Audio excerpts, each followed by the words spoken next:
कर रहे हैं। मईशत का जिक्र करना जरूरी है मेहरबानो। अता तारड़ साहब हमारे वफाकी वजीर इत्तलात कहते हैं कि ब्लूमबर्ग में खबर आ गई है, अगले साल महंगाई कम हो जाएगी, बड़ी अच्छी खबर है। अब प्लीज आप मईशत पर सियासत ना करें। मैं ये सोचने पर फिर मजबूर हुआ कि मईशत का हाल तो किया ही सियासत ने तबाह है, और अब वो कह रहे हैं कि मईशत पर सियासत ना करें। आपके सामने है कि जब ये सारी पीडीएम की जमातें, जब इनका इत्तेहाद बना और ये महंगाई मुकाओ मार्च के नाम पर आए, तो ये आईएमएफ मायदे के खिलाफ थे।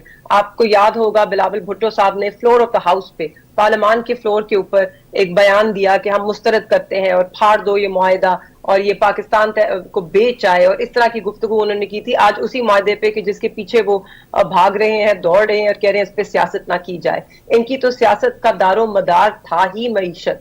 अब जब इन पे मुश्किल फैसले करने का वक्त आया है तो इनको शायद ये ख्याल आ रहा है कि ये गलत था, मईशत पे नहीं करनी चाहिए थी। पेट्रोल के ऊपर आपने की, महंगाई की शर्त पे आपने की, मगर तब भी खान साहब ने कहा था इस मुल्क में दिस इंस्टेबिलिटी मत लाइए, इसका हमारी मईशत पे बहुत बुरा असर पड़ेगा। और आपने देखा जो पीडीएम की 16 माह की हुकूमत थी, आपने जिस दिन वोट ऑफ नो कॉन्फिडेंस आप लेकर आए इस साजिश के तहत, आपने ठीक है पार्लियामानी एक कार्रवाई थी मगर एक साजिश के तहत बनी थी, आप वो लेकर आए। उसके बाद इस मुल्क में जो मौशी बहरान आया है, it things spiraled out of control, मतलब कंट्रोल में कुछ रहा ही ना।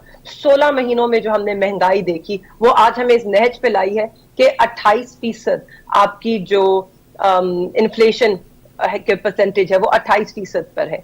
आपके मुल्क में इतने बड़े बड़े कर्जे हैं जो आपने वापस देने हैं। आपकी जितनी रेवेन्यू कलेक्शन होती है उसमें से 96% सिर्फ डोमेस्टिक डेट सर्विस करने में जाएगी। जो आपका एक्सटर्नल डेट है जो कि बिलियंस में आपने अगले फाइनेंशियल ईयर में देना है, उसकी अदायगी के लिए आपको कर्जा लेना पड़ेगा। तो आप कर्जा इसलिए नहीं ले रहे कि आप अपने खर्चे कर सकें, आप कर्जा इसलिए ले रहे हैं कि आप अपनी लोन्स पे सूद अदा कर सकें और लोन्स की अदायगी कर सकें। तो मुझे बताइए कि पाकिस्तान की तरक्की के लिए और जो हमारा पसमानदा तबका है जिसको हम गुर्बत की लकीर के और नीचे फेंक रहे हैं, उनको मदद करने के लिए कहां से पैसा आएगा? इस मुल्क में कोई टैक्स रिफॉर्म नहीं हुए, जिसने भी कोशिश की वहां पर जो ताकतवर हल्के हैं वो हावी हो गए। आपके सामने है एक वर्ल्ड बैंक की, आईएमएफ की रिपोर्ट जिसने ये भी दावा किया है कि 10 मिलियन लोग इस साल, मजीद 10 मिलियन और लोग गुर्बत की लकीर के नीचे धकेले जाएंगे। तो कौन सी महंगाई के खात्मे की वो बात कर रहे हैं? आपकी एक्सपोर्ट्स नीचे आ चुकी हैं, आपकी जो ग्रोथ है, इंडस्ट्रियल ग्रोथ, वो श्रिंक नहीं की, वो अब नेगेटिव हो गई, वो जीरो पे है और उसमें कोई बेहतरी नहीं आ रही है।